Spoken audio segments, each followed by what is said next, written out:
उत्तरी हवा और सूर्य की कहानी। एक बार की सूर्य और उत्तरी हवा में बहस छिड़ गई। उत्तरी वायु घमंडी और जिद्दी प्रवृत्ति की थी। उसे अपनी शक्ति पर बड़ा अभिमान था। अक्सर वह प्रचंड वेग से बहती और पेड़ों को उखाड़ फेंकती, घरों को गिरा देती, खेतों में खड़े फसल बर्बाद कर देती थी। उसमें उपस्थित अर्धरथा झीलों और नदियों की पानी को जमा देती। बहस करते हुए वह सूर्य से बोली, मेरी शक्ति के सामने किसी का जोर नहीं चलता।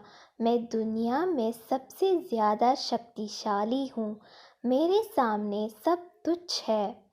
सूर्य नम्र, मेरे विचार से हर किसी में शक्तियाँ भी होती है और कमज़ोरियाँ भी। इसलिए कोई खुद के सबसे शक्तिशाली होने का दावा नहीं कर सकता। खुद पर घमंड करना उचित नहीं है।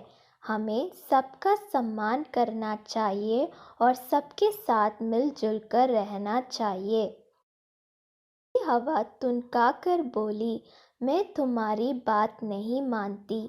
मैं सबसे ज़्यादा शक्तिशाली हूँ और ये मैं तुम्हें साबित करके दिखाऊंगी। ऐसी बात है क्या? तो अपनी ताकत साबित करने के लिए तैयार हो जाओ। नीचे देखो। धरती पर एक व्यक्ति दुशाला ओढ़े पैदल जा रहा था। तुम उसकी दुशाला उसके शरीर से हटा दो।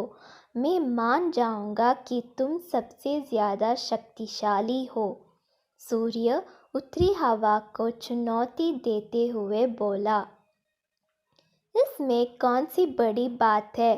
कुछ ही देर में उस आदमी की दुशाला धरती पर पड़ी होगी। कहकर उत्तरी हवा अपने प्रचंड रूप में आ गई। धरती पर धूल भरी आंधी चलने लगी। पेड़ पौधे लहराने लगे। सूखे पत्ते व अन्य सामान उड़ने लगे। मौसम ठंडा होने लगा। पैदल जा रहे व्यक्ति की दुशाला भी हवा के वेग के कारण उड़ने लगी, लेकिन उसने उसे पकड़ लिया और अपने शरीर से कसकर लपेट लिया।